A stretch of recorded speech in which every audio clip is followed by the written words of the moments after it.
Welcome to this tutorial. We are going to work inside this 20 by 20 centimeter square and I have my two vanishing points located outside of this square, and this paper is an A3 paper. And this way my vanishing points are very far apart, which is perfect. And I start by drawing a vertical line and then I connected it to the vanishing point. And then I do the same thing on the other side to close it. And next we have so here we have our block and we can start drawing the roof. So to draw the roof I need to draw a vertical line from my vanishing point to establish a vertical vanishing point. So I have drawn this vertical line, and here I determine the angle, the slope I want from my roof, and I mark a point on this vertical vanishing line. This point is located off the page, so sometimes my ruler isn't long enough, so I estimate roughly. And I draw the first roof line, and then I join that point with the second roof line. Both lines go toward the same point. Now, on the other side, I want my roof to be centered and not something uneven, like I'm going to show you right here. So with something like that, I don't want it. So what I do is draw a cross to find the middle, and then a vertical line like this to find the middle. And now I have a roof that is perfect, and I can close it with a line that goes toward this other vanishing point. And there we go, we have a solid base for our house. Now I am going to erase the construction lines that I no longer need, and then we will be able to add more elements to the house. Okay, now let's start adding elements to our house. I'm going to add a door, so I draw a vertical line and then the horizontal line goes toward my left vanishing point. I'm redoing it with the ruler here because I didn't find the line accurate enough at first time, and just above it I can place a window as well. So that's what I'm going to do.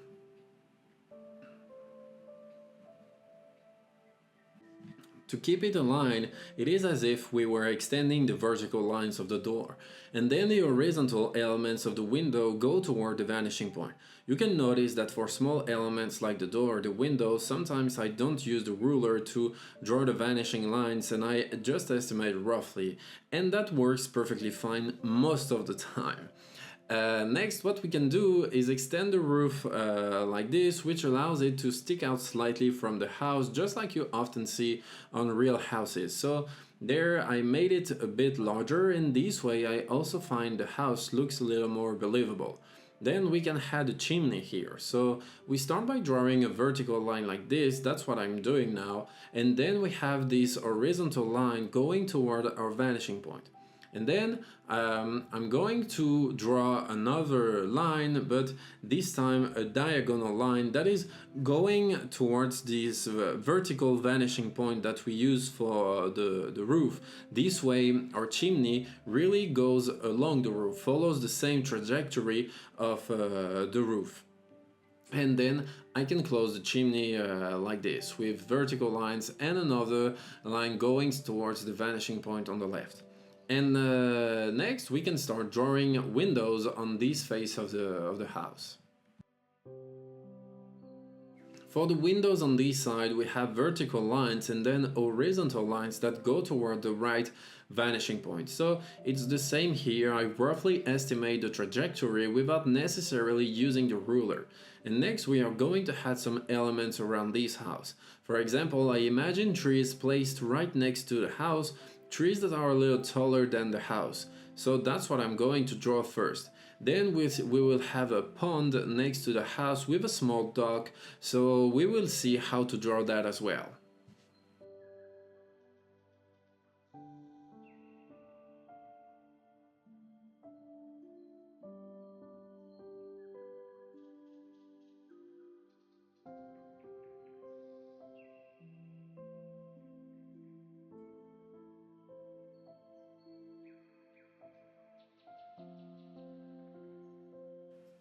So I don't draw the shape of the foliage. For the moment, I really focus while shading the drawing. Next, I delimit the pond, and I'm going to draw the dock, and I can draw it still using the vanishing point. So I can draw a first line like this, then draw another one towards the other vanishing point, and closing like this. So it's kind of like a rectangle that we are drawing thanks to the vanishing points. Then I can draw the width of this dock just like this, and then we will have some small elements, some the feet of the dock, to make it a little bit above the water of the pond.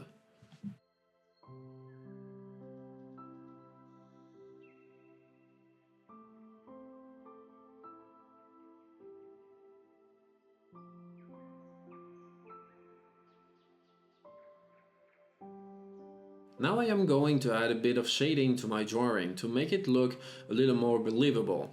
The goal here in this video is really to understand how to create a realistic house using the rules of perspective.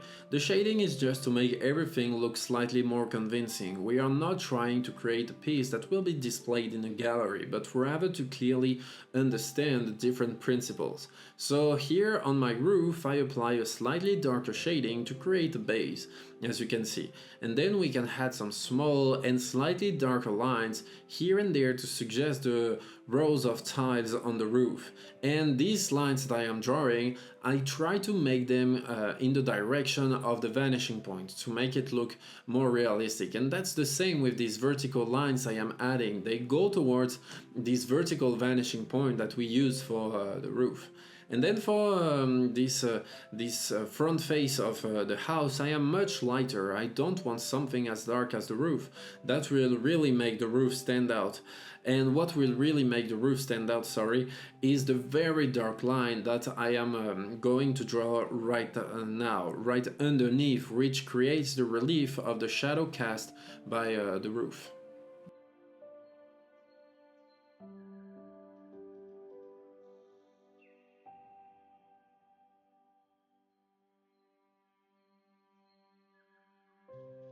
And then I'm also going to add a bit of texture to the house to suggest small stones and some surface relief.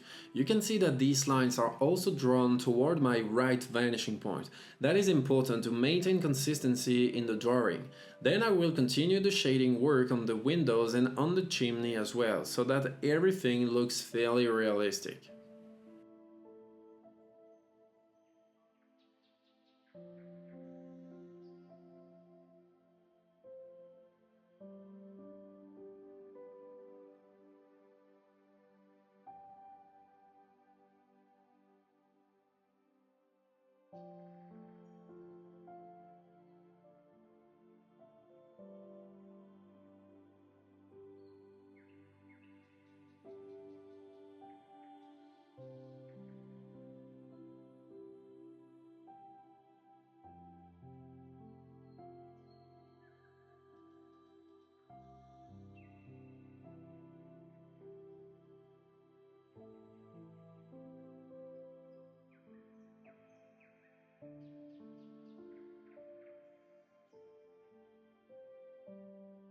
For the tree, we are working with something quite thin, especially for the trunk, so it's difficult to create something very realistic. We can't add much trunk texture, and anyway, it is too far away to see the bark.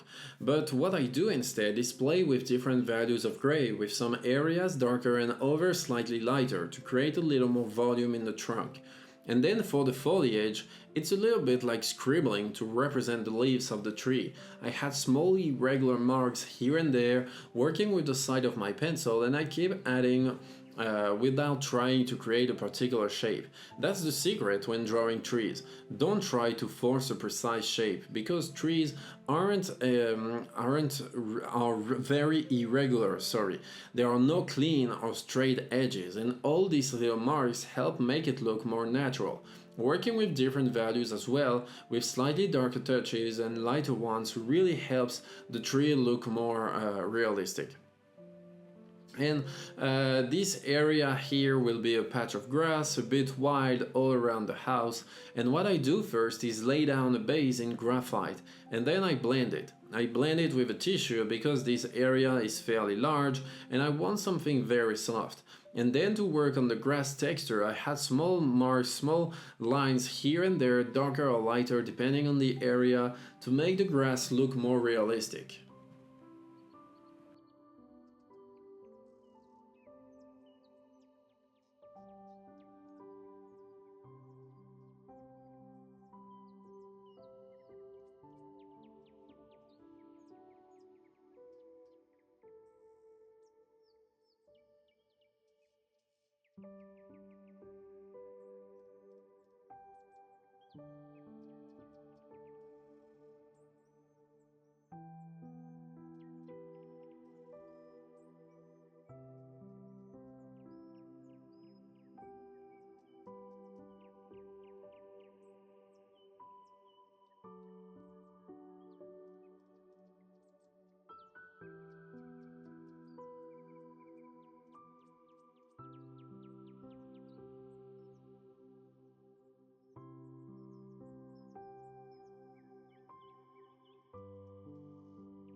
Now I'm moving on to the dock. We can imagine that there are wooden planks on this dock, and for these planks I treated them as lines going toward my vanishing point.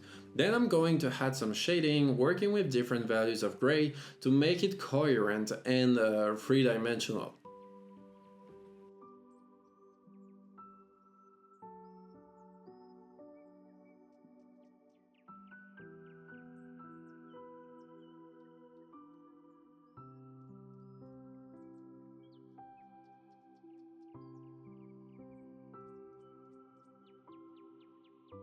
And finally, let's move on to the water area. And I start by applying a light shading, again using the side of my pencil. And then I blend that shading with a tissue because once again we are working on a fairly large area. And now we can work on the water itself, and we can imagine that there are some visible reflections in the water. For example, the reflections of the dog. You can also have the trees reflecting slightly as well. And then with my pencil, I simply had some marks darker in places. Some very much darker, some just a little bit darker. Because water is not a smooth and even surface. It has lots of small movements, which means we will have areas that are darker and others that are lighter. And here I also reinforce the shading under the dock because the area below receives very little light and therefore is extremely dark.